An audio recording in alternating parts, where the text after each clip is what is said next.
Hello and I welcome you all on keystone classes. तो आज हम पीपीटी पे करेंगे। हम जो पीडीएफ पे करते थे उसमें क्या होता था, सिंगल लैंग्वेज का बैरियर हो जाता था। तो काफी सजेशंस मिले थे, तो मुझे लगा कि शिफ्ट हो जाना चाहिए, इसी वजह से हम यहाँ पे करने में देर हो गई। ठीक है, तो हमारा जो लास्ट पेपर था वो 14 तारीख का, जो 14 तारीख की सेकेंड शिफ्ट थी, सेकेंड शिफ्ट का पेपर था। लेकिन अब हम उसका सेकेंड पार्ट करेंगे इस वाली वीडियो में। ठीक है, 2024 में इनके आंसर की आई थी 22 फेब को।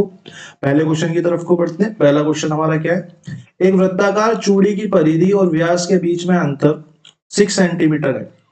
The difference between the circumference and the diameter of a circular bangle, bangle यानी कि चूड़ी, is 6 centimetre. Find the radius of the bangle. मेरे को पता है चूड़ी की बात कर रहा है और रेडियस की बात कर रहा है, यानी कि चूड़ी तो गोल होती है और चूड़ी की सरकमफ्रेंस क्या होगी, जो गोले की इसकी सर्कल की सरकमफ्रेंस होगी, सर्कल वृत्त की होगी 2 पाई आर। डायमीटर को मैं क्या बोल सकता हूँ, डायमीटर होता है डी, या फिर इसको मैं लिख सकता हूँ 2r। ठीक है, इन दोनों का अंतर बोल रहा है, इन दोनों के बीच में अंतर 6 सेंटीमीटर है। जैसे जैसे बोल रहा है वैसा वैसा लिख लेते हैं, 2 पाई आर माइनस में 2r is equal to 6 centimetre. ठीक है, यहां से अगर मैं 2r बाहर ले लूं इसमें से और इसमें से, तो मेरे पास अंदर क्या बचेगा, मेरे पास अंदर बचेगा पाई माइनस में 1 इज इक्वल टू 6। और यहां से फिर अगर हम देखें तो पाई का मान रख लेंगे और 2 से इसको डिवाइड कर लेते हैं, 3 बार चला जाएगा, तो r 22/7 minus 1 is equal to 3 के। और जब मैं इसको काटूंगा, मेरे को यहाँ पे एलसीएम लूंगा तो मेरे को मिलेगा r मल्टीप्लाई में 15/7 इज इक्वल टू 3 के। अब मैं इसको 15/7 को उधर लेके चला जाता हूँ, तो मेरे से क्वेश्चन में क्या पूछा है, क्वेश्चन में मेरे को त्रिज्या का ही मान पूछा है, तो मेरे को r निकल के आ जाएगी कितनी, 3 मल्टीप्लाई 7 अपॉन में 15। 3 से 5 बार यानी कि 7/5, और 7/5 को मैं लिख सकता हूँ 1.4 सेंटीमीटर। ये हमारा आंसर हो जाएगा। ठीक है, और हमारी जहां तक है फ्राइडे या सैटरडे को क्लास होगी।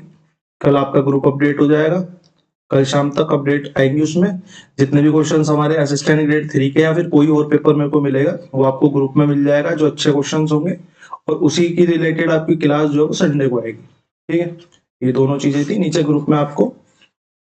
नीचे आपको डिस्क्रिप्शन में आपको ग्रुप का लिंक मिल जाएगा, उसमें एक कीस्टोन क्लासेस का ग्रुप होगा जिसमें कि मैं ये वाली पीडीएफ जो है वो आपकी डाल दूंगा, जिससे कि आप इसको कर सकें। ठीक है, क्वेश्चन नंबर 2 की तरफ को चलते हैं। क्वेश्चन नंबर 2 क्या कह रहा है हमारा, 3 cars travelled distance in the ratio 247।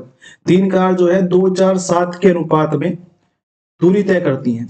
If the ratio of time of travel is 3:4:1, जो समय का जो अनुपात है वो 3:4:1 का है, तो स्पीड का रेशो बताओ। स्पीड का रेशो मेरे से पूछा है, तो मेरे को क्या पता है, मेरे को पता है कि जो डिस्टेंस होता है वो इक्वल होता है स्पीड मल्टीप्लाई टाइम के। अगर मेरे को स्पीड का रेशो चाहिए तो मेरे को स्पीड निकालनी पड़ेगी, तो मैं टाइम को नीचे ले जाऊंगा, तो स्पीड मेरी बनेगी डिस्टेंस अपॉन टाइम के। ठीक है, अब मेरे को 2 रेशो दिए हुए हैं, क्या क्या क्या दिए हुए हैं, एक तो मेरे को डिस्टेंस का रेशो दिया हुआ है, एक मेरे को टाइम का रेशो दिया हुआ है। ठीक है, तो मैं लिख लेता हूं, डिस्टेंस का रेशो मेरे को दिया है 2, 4 और 7 का। टाइम का रेशो मेरे को दिया है 3, 4 और 1 का। ठीक है, तो मैं यहां से स्पीड का रेशो निकाल सकता हूँ, डिस्टेंस अपॉन में टाइम डाल देता हूँ सीधा सीधा। तो मेरे को यहां से क्या मिलेगा, मेरे को यहां से मिलेगा, एक डिस्टेंस डालूंगा 2/3 हो जाएगा, टाइम इसका 3 है। डिस्टेंस डालूंगा 4/4 डालूंगा तो 1 आ जाएगा। 7/1 को मैं 7 बोल सकता हूँ।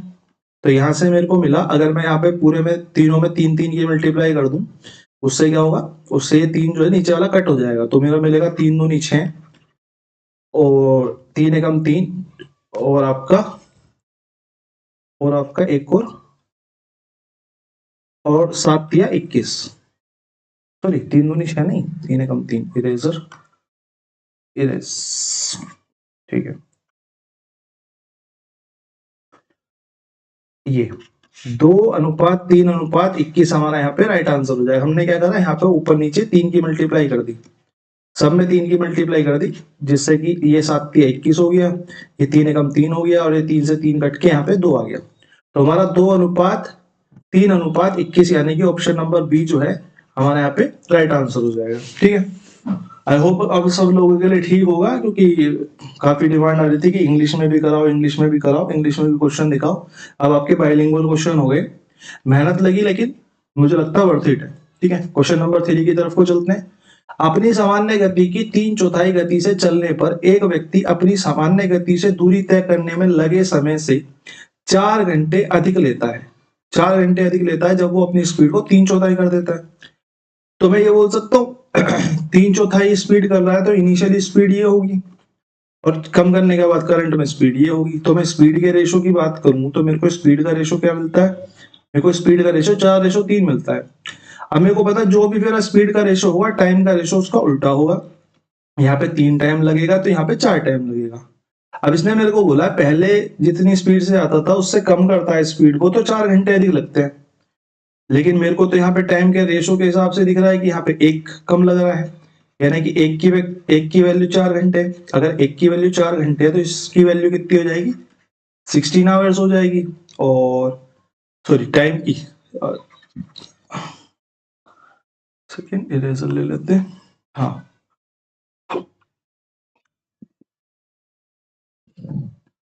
इस टाइम की वैल्यू कितनी हो जाएगी, 4 दिया 12, और इस टाइम की वैल्यू कितनी हो जाएगी 16 आवर्स। तो हमसे क्या पूछा गया, हमसे सवाल ने डिमांड करी कि उसके द्वारा अपनी सामान्य गति से दूरी तय करने में लगा समय कितना होगा। समय पूछ रहा है सामान्य गति से, सामान्य गति कौन सी थी, 4 वाली। टाइम कितना लग रहा है 12 घंटे, यानी कि ऑप्शन नंबर 1 हमारा यहाँ पे राइट आंसर हो जाएगा। ठीक है, आई होप सब लोगों को समझ में आ गया होगा। क्वेश्चन नंबर 3 की तरफ को चलते हैं। एक ट्रेन 40 किलोमीटर प्रति घंटा की गति से यात्रा कर रही है, इसे 4/5 किलोमीटर की दूरी तय करने में कितने सेकंड लगेंगे। सिंपल सा क्वेश्चन है टाइम एंड वर्क का, तो इसको मैं उम्मीद करूंगा कि आप खुद ही सोल्व करके कमेंट सेक्शन में आंसर पिन करेंगे। ठीक है, क्वेश्चन नंबर 5 की तरफ को चलते हैं। एक आयत की परिधि का लंबाई से अनुपात 5:1 है। ठीक है, यदि आयत का परिमाप 120 सेंटीमीटर है तो आयत के परिमाप का आयत की चौड़ाई के साथ अनुपात क्या होगा।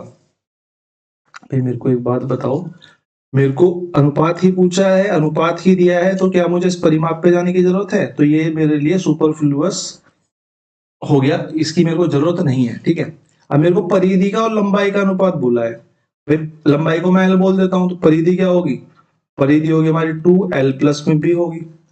इनके बीच का अनुपात 5:1 है, तो मैं उसको यहां लिख लेता हूं। मैंने बोला 2L + B और L का जो रेशो है वो 5/1 है। मैंने इसको अंदर मल्टीप्लाई कर दिया और क्रॉस मल्टीप्लाई कर दिया आपस में। क्रॉस मल्टीप्लाई करा तो मेरे को मिला 2L + में 2B = 5L के। L उधर चला जाएगा तो यहां से आएगा 2B = 3L के। तो यहां से मैं बोल सकता हूं कि L/B जो है वो आएगा 2/3। L/B 2/3 आ गया, यानी कि लंबाई 2 अनुपात के हिसाब से और चौड़ाई 3, जो कि टेक्निकली गलत है। ठीक है, एक्चुअल में क्वेश्चन में ये टेक्निकली गलत है, क्योंकि लंबाई हमेशा चौड़ाई से ज्यादा होगी, ये एक बेसिक फंडा है। ठीक है, आयत हो कुछ भी हो, उसकी लंबाई ज्यादा होगी, चौड़ाई कम होगी। अगर चौड़ाई ज्यादा है तो हम उसे लंबाई बोल देते हैं। ठीक है, अंटिल वो 3D फिगर है नहीं है, ये 2D फिगर्स में तो यही काम करता है। ठीक है, तो L हमारा कितना हो गया, L हमारा 2 हो गया, B हमारा 3 हो गया। अब मेरे से क्या पूछा है, आयत का परिमाप और आयत की चौड़ाई के बीच में अनुपात पूछा है। तो आयत का परिमाप क्या हो गया 2L + B, और B के बीच में अनुपात पूछा है, निकाल देते हैं। जो जो वैल्यू है वो डाल देते हैं। L की वैल्यू कितनी है 2, B की वैल्यू 3, अनुपात में B की वैल्यू कितनी है 3। तो यहां से हमारा कितना आ गया,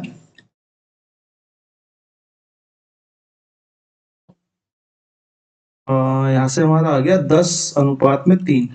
लेकिन हमारा ऑप्शन उल्टा है, एक बार इंग्लिश में चेक कर लेते हैं। इंग्लिश में क्या दिया हुआ, then find the ratio of breadth, यानी कि ब्रेथ पहले रखनी है और रेक्टेंगल का पेरीमीटर बाद में रखना है, इंग्लिश के हिसाब से। ठीक है, क्योंकि पीडीएफ बनाते हैं इंग्लिश से हिंदी में, तो इस वजह से थोड़ी सी यहाँ पे गड़बड़ हो जाती है। ठीक है, तो ऑप्शन नंबर हमारा 2 यहाँ पे सही आंसर होगा। इसको आप इधर शिफ्ट कर देना और इसको आप इधर शिफ्ट कर देना, बस इतना ही, थोड़ी सी गड़बड़ है इसमें। ठीक है, क्वेश्चन नंबर 6 टाइम के साथ कोशिश करेंगे कि ये गड़बड़ आगे से ना हो। ठीक है, एक व्यक्ति ट्रेन, बस और कार द्वारा 5:3:2 के अनुपात में विभिन्न दूरियां तय करता है। कोई डिस्टेंस तय कर रहा है, उसका 5 हिस्सा ट्रेन से, 5 हिस्सा ट्रेन से, 3 हिस्सा बस से और 2 हिस्सा कार से तय कर रहा है। ठीक है, मेले का अनुपात, मेले का अनुपात, द रेशियो ऑफ फेयर, पैसों का अनुपात, मतलब कितना पैसा लगा उसका अनुपात जो है वो 1:3:4 प्रति किलोमीटर है। ठीक है, डिस्टेंस वो ट्रेवल कर रहा है 5 से, 3 से और 2 से, इससे ट्रेन से, बस से और कार से। अगर ट्रेन से तय कर रहा है तो 1 रुपया लग रहा है, कार से बस से तय कर रहा है तो 3 रुपए लग रहे हैं और कार से तय कर रहा है तो 4 रुपए लग रहे हैं। उसने बोला कि उसे टोटल जो है, कुल व्यय जो है उसका वो 770 रुपए है। कुल व्यय जो है वो 770 रुपए है। भाई मेरे हिसाब से कुल व्यय कितना आएगा, मेरे को अगर 5 ट्रेवल करना और 1 रुपए लग रहा है तो यहाँ पे टोटल एक्सपेंडिचर आएगा ट्रेन का कितना आ जाएगा 5, इसका कितना आ जाएगा 9 और इसका कितना आ जाएगा, दोनों की मल्टीप्लाई करके 8। मेरे को यहाँ पता चला कि टोटल एक्सपेंडिचर जो मेरे हिसाब से है वो 22 है। इसी की वैल्यू मेरे को 770 दी है और मेरे से पूछा गया ट्रेन पर उचित कुल व्यय ज्ञात कीजिए। ट्रेन पर कुल व्यय कितना है, 5 की वैल्यू पता करनी है, तो 5 की वैल्यू पता करनी है तो 770 बटे में 22 मल्टीप्लाई में 5। ठीक है, 11 सत्ते 70 और 2 से 35 तो 35 मल्टीप्लाई 5 यानी कि 175 is our right answer. Option number 1 यहाँ पे हमारा सही उत्तर हो जाएगा। ठीक है, क्वेश्चन नंबर 7 की तरफ को चलते हैं। क्वेश्चन नंबर 7 क्या कह रहा है, इफ m रेशो n 5:2 है देन 4m + 5n अनुपात में 4m - 5n is equal to. ठीक है, सीधे सीधे मान रखने, m की जगह 5 रख दो, n की जगह 2 रख दो और इस क्वेश्चन का सॉल्यूशन आपको प्राप्त हो जाएगा। तो ये भी आपका होमवर्क में है, कमेंट सेक्शन में इसका आंसर भी आप लोग दे दीजिएगा। क्वेश्चन नंबर 7 के बाद हम चलते हैं क्वेश्चन नंबर 8 की तरफ को। क्वेश्चन नंबर 8 हमारा क्या कह रहा है, क्योंकि हम अभी तक 14 क्लास कर चुके हैं तो काफी क्वेश्चंस रिपीटेड हैं, काफी तो क्वेश्चंस ही रिपीटेड है। मैं ये मान के चल रहा हूँ कि हर पेपर में हमको 3 क्वेश्चंस तो रिपीटेड मिल जाते हैं, 3 क्वेश्चंस रिपीटेड मिल जाते हैं और आपका लगभग 3 क्वेश्चंस रिपीटेड मिल जाते हैं और लगभग 3 ही कॉन्सेप्ट कम से कम रिपीटेड मिल रहे हैं, यानी कि 6 से 7 क्वेश्चन आपको रिपीट मिल रहे हैं। ठीक है, जिसमें से कि एक कोई ये भी है।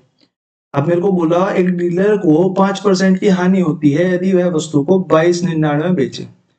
5% की हानि होती है यानी कि मैं बोल सकता हूँ कि ये जो वैल्यू है वो 95% के बराबर है। 95% 2299 के बराबर है।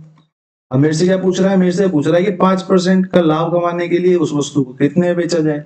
5% का लाभ यानी कि 105% चाहिए।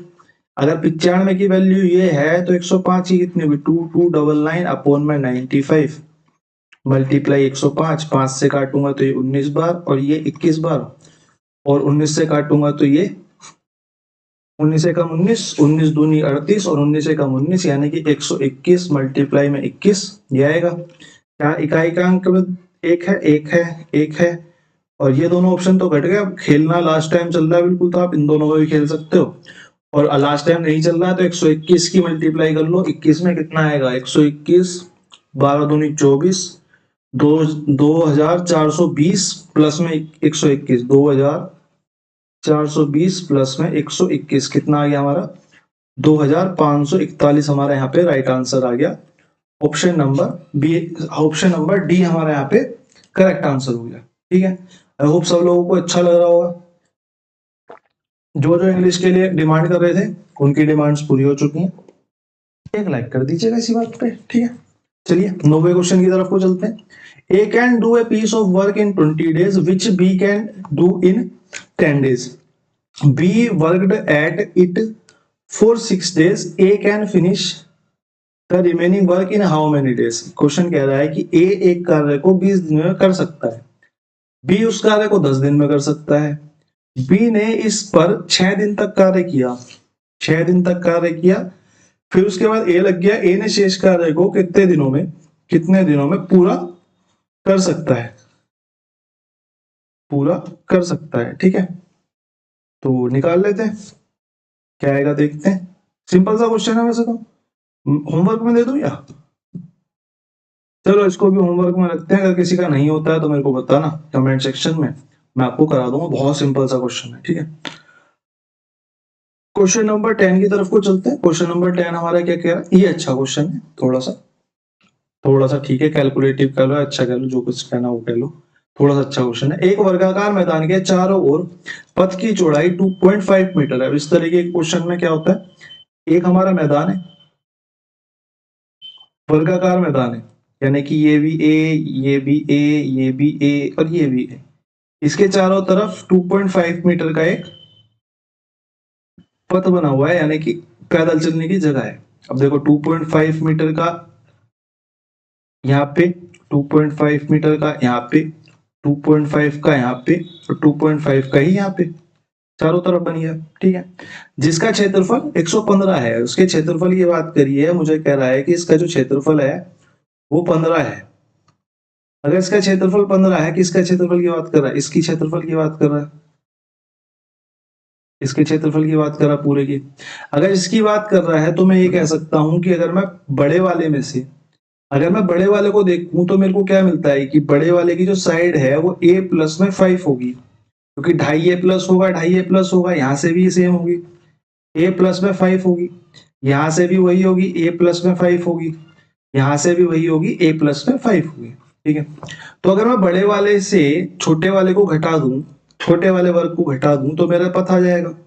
तो पथ के लिए मैं क्या करूंगा, मैं बड़े वाले में से वर्गाकार, वर्ग का एरिया क्या होता है हमारा, ए स्क्वायर, साइड स्क्वायर, ए स्क्वायर बोल लो, साइड स्क्वायर बोल लो, बात एक ही है। तो मैं बड़े वाले में से यानी कि a प्लस 5 में से मैं घटा देता हूँ छोटे वाले को, यानी कि ए स्क्वायर को घटा देता हूँ, तो ये मेरा पथ का क्षेत्रफल आ जाएगा। और पथ का क्षेत्रफल मेरे को क्वेश्चन में 115 मीटर स्क्वायर दिया हुआ है, तो मैंने उसके बराबर डाल दिया। जब मैंने इसको खोला तो मेरे को यहाँ से मिला ए स्क्वायर प्लस में 25 प्लस में आपका 5 दूनी 10 ए माइनस में A square is equal to 115। A square से ए स्क्वायर कट हो गया, ये 25 उधर चला गया, तो मेरे को यहाँ से tan ए मिल गया कितना, 90 के, और tan ए 90 के, तो a बराबर कितने के हो गया, a बराबर हमारा हो गया किसके, 9 के।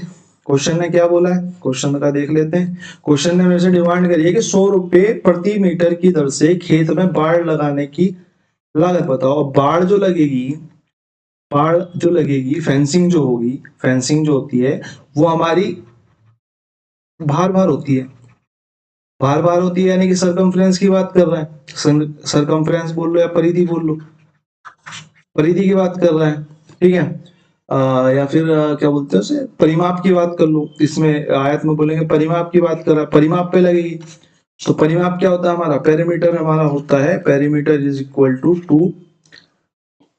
4 साइड, 4s, 4 मल्टीप्लाई में साइड, तो साइड कितनी है हमारी 9, यानी कि 36 मीटर की फेंसिंग होगी, और पर मीटर पे कितने रुपए लग रहे हैं, 100 रुपए लग रहे हैं। तो टोटल पैसे कितने हो गए, टोटल पैसे हमारे कितने हो गए, 36 मल्टीप्लाई में 100, यानी कि 3600 हमारा यहाँ पे राइट आंसर हो जाएगा, ठीक है। क्वेश्चन नंबर 10 हमारा निपट गया। इसके बाद चलते हैं क्वेश्चन नंबर 11 की तरफ। क्वेश्चन नंबर 11 हमारा कंपाउंड रेशियो का है, ठीक है, मिश्रित अनुपात का है, या फिर इसी को बोल देते हैं हम युगल अनुपात, ठीक है, किसी भी तरीके से आ सकता है।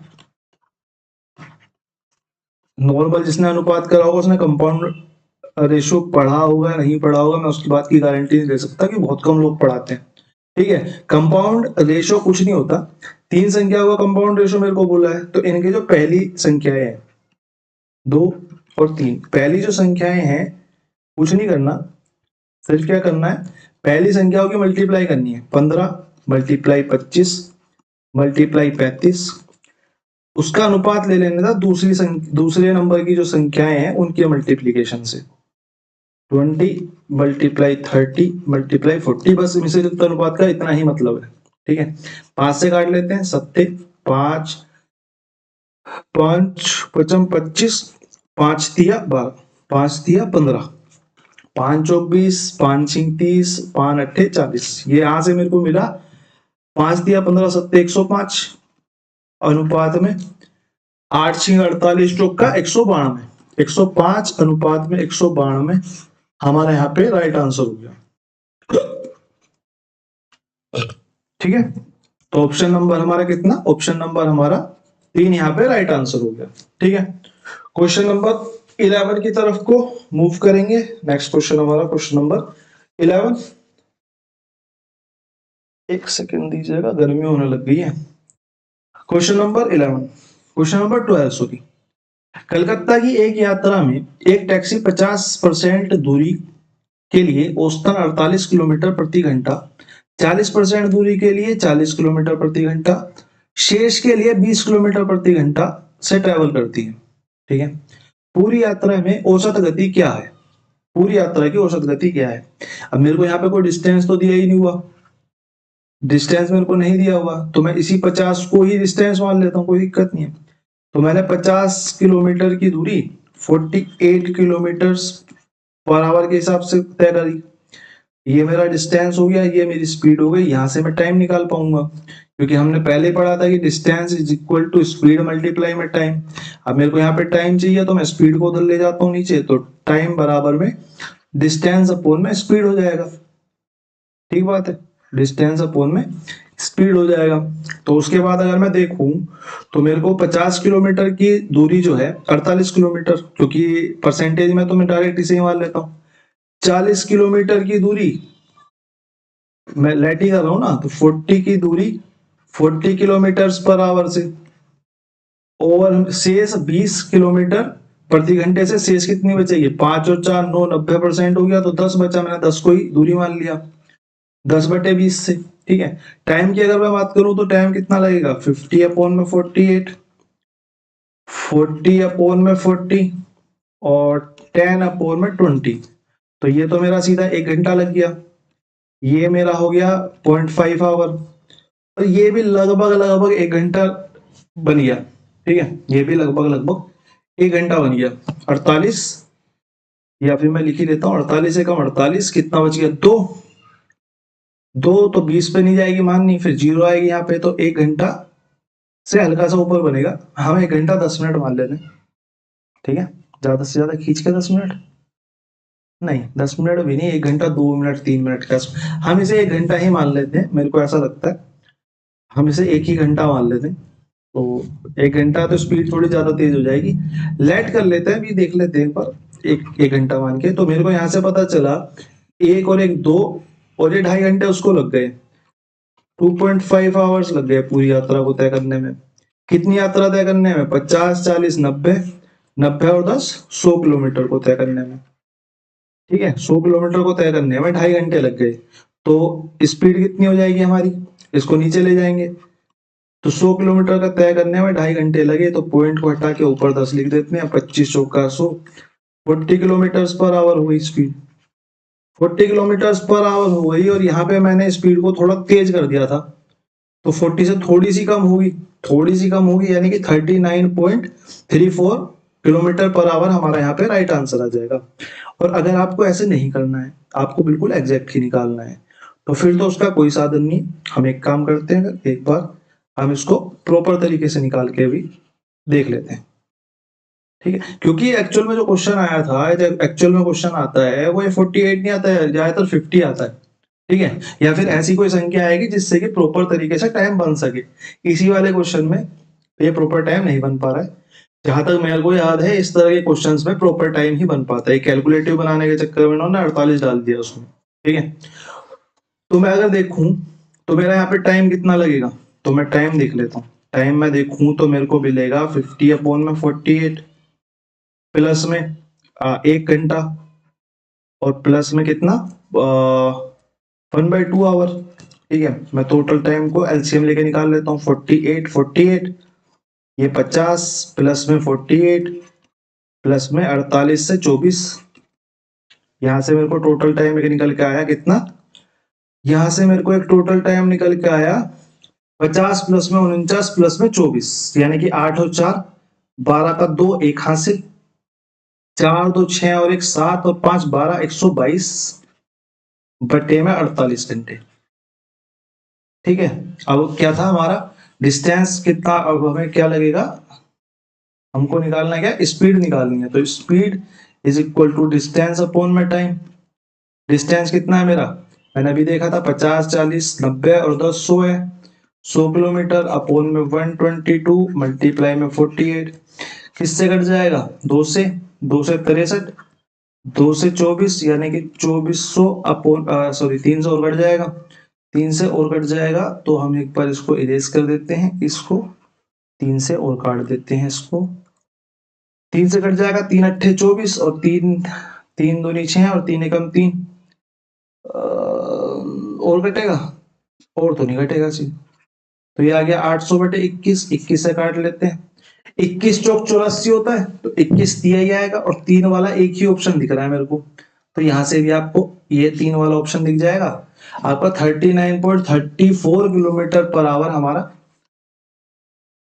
आंसर आ जाएगा। ठीक है, आई होप आप लोगों को समझ में आ गया होगा, ठीक से आ गया होगा। ठीक है, नहीं आएगा तो आप मेरे को एक बार दोबारा बता देना। Question number 13, height of a cylinder is 49 centimetre and radius is 21 centimetre. त्रिज्या जो आर है वो 21 है और ऊंचाई जो है, हाइट जो है वो आपकी 49 है। उसके बाद उसने बेलन का वक्र पृष्ठीय क्षेत्रफल पूछा है। मैं आपको फॉर्मूला बता देता हूँ। वक्र पृष्ठीय क्षेत्रफल हमारा बेलन का क्या होगा? बेलन, ये बेलन, ठीक है, बेलन का वक्र पृष्ठीय क्षेत्रफल क्या होगा? जो गोले गोले पे हम रस्सी घुमा सकते हैं। ठीक है, तो इसका सी एस से क्या होता है? सी एस से होता है हमारा 2 पाई आर एच। ठीक है, इसको आप खुद निकालेंगे और आप मेरे को आंसर नीचे कमेंट सेक्शन में देंगे, क्योंकि सिंपल सा क्वेश्चन है, कराने को मतलब नहीं है। होमवर्क में आपका ये क्वेश्चन हो गया। क्वेश्चन नंबर 14 पे आते हैं। एक व्यक्ति एक्स एक कार्य को 15 दिन में पूरा कर सकता है। अच्छा क्वेश्चन है, काफी अच्छा क्वेश्चन है, नोटबुक में नोट करने लायक क्वेश्चन है। ठीक है, एक व्यक्ति एक्स एक कार्य को 15 दिन में पूरा कर सकता है। एक्स और वाई की दक्षता का अनुपात जो है, एक्स और वाई की दक्षता का अनुपात जो है वो 3:2 है। ठीक है, अब इन दो लाइनों से मैं क्या निकाल सकता हूं? इनको देखते ही मेरे को क्या क्लिक होना चाहिए कि अगर x 15 दिन में कंप्लीट कर सकता है और x और y का जो वर्क रेशियो है वो 3:2 है, तो मैं अगर टाइम रेशियो की बात करूं तो 2:3 होगा। अगर x 15 दिन ले रहा है, ये इसको निकालने की कोई जरूरत है? मुझे तो नहीं लगता इसको निकालने। चलो छोड़ो, फालतू की इंफॉर्मेशन देने का क्या फायदा ना, इसको इस तरीके से डील ही नहीं करते, इसको इस तरीके से डील नहीं करते। ठीक है, मैं इसको ऐसे ऐसे लिख देता हूँ। एक्स वाई जेड एक साथ कार्य करते हैं और 3 दिन में कार्य को पूरा कर लेते हैं। यदि उन्हें कुल 4500 रुपए का भुगतान मिला हो, ठीक है, 4500 रुपए टोटल मिले, टोटल 4500, 3 दिन में 4500 मिले, ठीक है बात है, 3 दिन में 4500 मिले तो एक दिन में कितने मिलेंगे? 1500 मिलेंगे, 1500 मिलेंगे, एक दिन में 1500 मिलेंगे। बिल्कुल सही बात है, कोई दिक्कत वाली बात नहीं। ठीक है, कोई दिक्कत वाली इसमें कोई बात नहीं है। अगर x 15 दिन में काम को खत्म कर सकता है तो मैं टोटल वर्क निकाल सकता हूँ, एक टोटल वर्क निकाल सकता हूँ, क्योंकि मुझे x का रेशियो भी पता है। तो मैं अगर x के हिसाब से टोटल वर्क निकालू तो x के हिसाब से टोटल वर्क जो है 45 है। ठीक है, 45 है, 3 दिन में पूरा कर रहे हैं, यानी कि प्रतिदिन कितना काम कर रहे होंगे?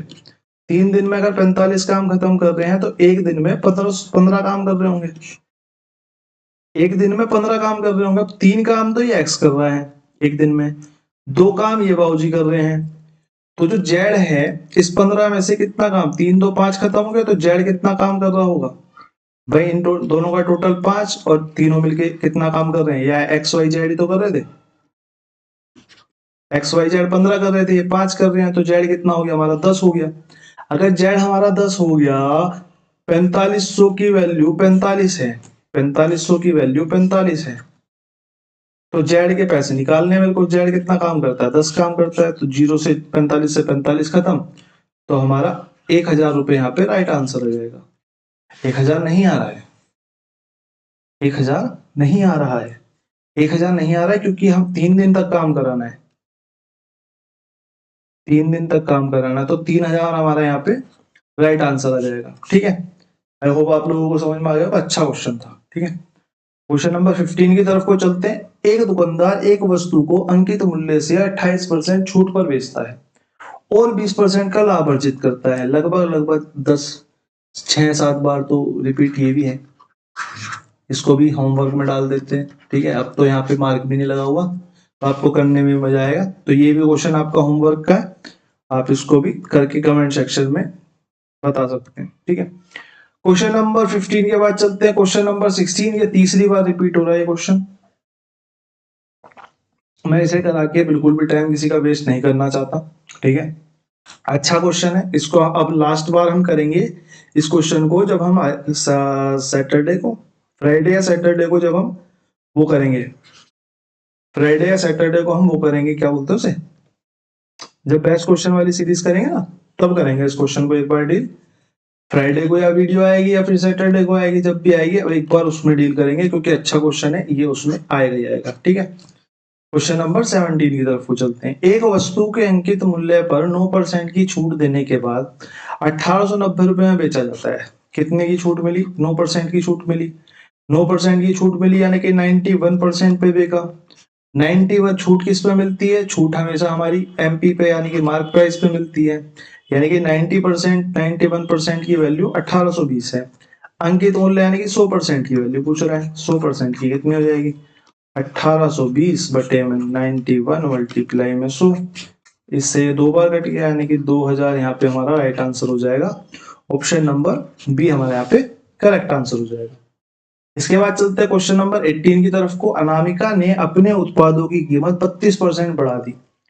उत्पादों को बिना लाभ बिना हानि पे बेचने के लिए उसे कितनी छूट देनी होगी? भाई मेरे को एक बात बताओ, क्वेश्चन को पढ़ते पढ़ते करते।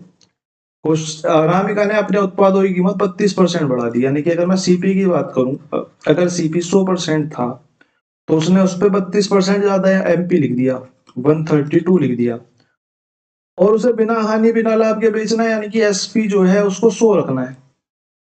एसपी उसको 100 रखना है, एसपी उसको 100 रखना है, तो कितने की छूट देनी पड़ेगी? 32 की छूट देनी पड़ेगी। और छूट मैंने पिछले क्वेश्चन में बताया किस पे जाती है? एमपी पे जाती है।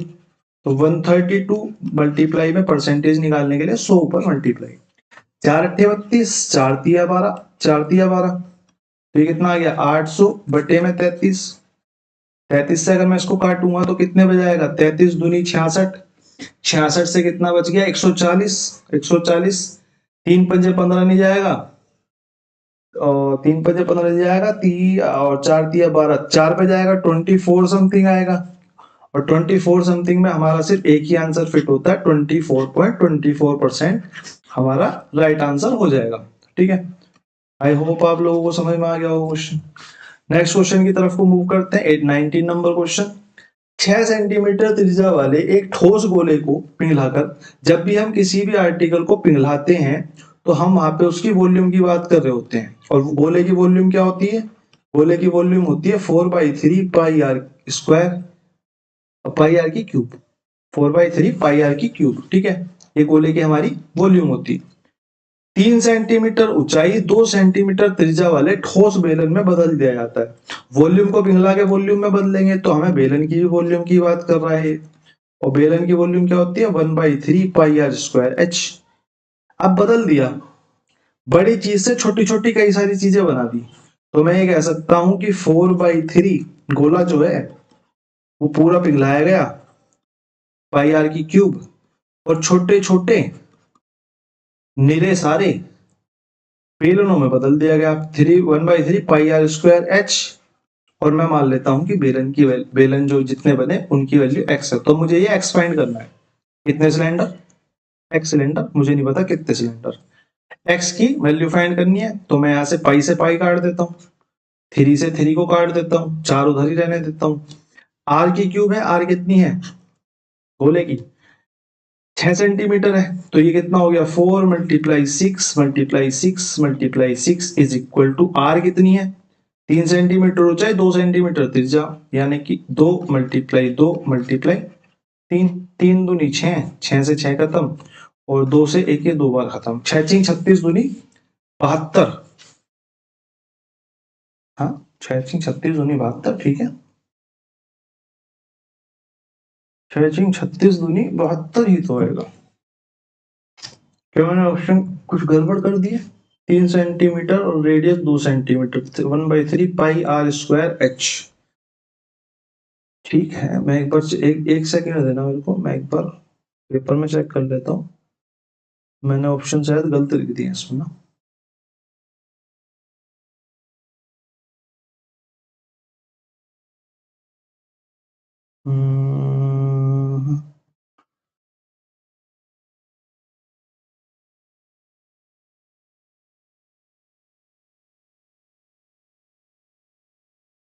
क्वेश्चन नंबर 19 है ना? Question number 19, how much cylinders, नहीं ऑप्शन भी ठीक है, तो कुछ क्या गड़बड़ कर दी। 4/3 पाई आर की क्यूब, 6×36, 3×2=2, ठीक है। 6 सेंटीमीटर त्रिज्या वाले ठोस गोले को पिघलाकर गोले का वॉल्यूम 4/3 पाई आर की क्यूब, ठीक है। 1/3 पाई आर स्क्वायर एच, अरे नहीं नहीं नहीं नहीं सॉरी, करते ब्लेंडर कर दिया। ये बेलन का नहीं होता, ये बेलन नहीं होता, सॉरी। ये तो हमारा शंकु का आयतन होता है ना, ये तो हमारा शंकु का आयतन होता है। उल्टा सवाल लिखेंगे तो यही होगा ना, कोई बात नहीं। और बेलन का हमारा आयतन कितना होता है? बेलन का आयतन हमारा होता है pi r square h, pi r square h, तो ये बराबर में आएगा pi r square h multiply में नंबर ऑफ सिलेंडर्स, ठीक है। पाई से हमने पाई कैंसिल कर दी थी, ये 3 नहीं कटेगा। अगर ये 3 नहीं कटेगा तो इसको भी इरेज करके दोबारा से लिख देते हैं, इसको भी इरेज करके दोबारा से लिख देते हैं, ठीक है। तो 4/3 पाई आर की cube is equal to r square h multiply में एक्स, ठीक है। वैल्यूज डाल देते हैं, तो वैल्यू डालेंगे तो 4/3 मल्टीप्लाई में 6 मल्टीप्लाई में 6 मल्टीप्लाई में 6, आर की क्यूब। आर स्क्वायर की जगह 2 डाल देते हैं 2 बार, और एच की जगह हम 3 सेंटीमीटर डाल देते हैं, 3 सेंटीमीटर मल्टीप्लाई में नंबर ऑफ सिलेंडर्स की जगह हम एक्स डाल देते हैं, ठीक है। तो यहाँ से 3 दूनी 6 खत्म, और 3 दूनी 6 और 2 से ये 2 खत्म, तो x की वैल्यू कितनी आ गई? 6 × 4 यानी कि 24 हमारा यहाँ पे राइट आंसर हो गया। ऑप्शन नंबर सी हमारा यहाँ पे करेक्ट आंसर हो गया। क्वेश्चन नंबर 20 की तरफ को चलते हैं। क्वेश्चन नंबर 20 हमारा आज का लास्ट क्वेश्चन, ठीक है। एक कॉलेज में लड़के लड़कियों की संख्या का अनुपात 11:18 है, 11:18 है, 11 लड़के हैं और 18 लड़कियां हैं। यदि लड़कों और लड़कियों की संख्या में वृद्धि क्रम से 40% और 20% हो, ये 20% होगा, 5 नहीं होगा, ठीक है। 20% हो तो नया अनुपात क्या होगा? भाई मैंने बोला अनुपात में दिया हुआ है तो मैं कुछ भी मान लेता हूं, तो मेरे को पता है परसेंटेज हटाऊंगा तो नीचे 2 जीरो आएंगी, तो मैं इसको 1100 और इसको 1800 मान लेता हूँ। इसमें 40% अगर मैं प्लस करूंगा तो 11 चौक 44, 440 प्लस होगा, 440 प्लस होगा। इसमें अगर मैं 20% प्लस करूंगा, 18 दूनी 36, 360 प्लस होगा, 360 प्लस होगा। 1100 प्लस में 440 कितना हो गया हमारा? 1540, और ये 1800 प्लस में 360 कितना हो गया हमारा? 2160, यानी कि ये रेशो आ जाएगा, जितना काट सकते हैं उतना काट देते हैं। किससे कटेगा? ये कट जाएगा भाई साहब 4 तिया 12, नहीं 2 से, 2 से 77 और 2 से 2 1 6 8, 77 रेशो में 108 हमारा यहाँ पे राइट आंसर हो जाएगा, ठीक है। तो आज के लिए हमारे 20 क्वेश्चंस यहाँ पे खत्म होते हैं। 2 दिन के इंतजार के बाद ये क्लास हो पाई, क्योंकि इसमें टाइम लगता है, बनाने में टाइम लगता है, सीखने में टाइम लगता है। इनिशियली तो सीखने में टाइम लगता है, तो उसमें टाइम लग गया हमारा। तो 2 दिन के बाद क्लास हुई है। टेलीग्राम चैनल आप जरूर ज्वाइन कर लीजिएगा। सैटरडे को आपकी, फ्राइडे शाम तक को, या तो सैटरडे की सुबह सुबह आपकी वीडियो आ जाएगी, ठीक है। इसी तरीके के पीपीटी के फॉर्मेट में ही होगी, ठीक है, पेपर के फॉर्मेट में नहीं होगी। और आप नोटिफिकेशन वाले क्लास कीस्टोन क्लासेस वाले टेलीग्राम चैनल पे जाएंगे तो थोड़ी देर बाद आपको ये पीपीटी भी वहां पे अपलोड मिल जाएगी, आप इसको भी डाउनलोड कर सकते हो, ठीक है। इसके बाद हम मिलते हैं बाद में, और अब के लिए हम रखते हैं क्लास को खत्म। धन्यवाद।